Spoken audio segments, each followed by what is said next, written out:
Naging masaya at buhay na buhay ang opening ceremony ng 23rd founding anniversary ng College of Accountancy and Finance ng PUP Main Campus. Sa ilalim ng temang Collide, continuing the outstanding legacy of leadership and integrity through dexterity and excellence, pinangunahan ni Dean Sylvia A. Sarmiento ang nasabing programa.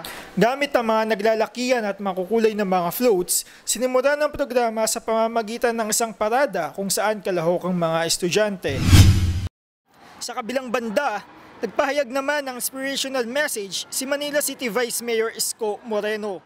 Maraming pang panahon na naghihintay para sa atin na kailangan hindi lamang tayo mawalan ng pag-asa. Katuwang ang Junior Philippine Institute of Accountants, magdaraos ng week-long activities ang College of Accountancy and Finance para sa pagdiriwang ng kanilang founding anniversary. Clyde Ocampo, para sa The Observer Flash Online.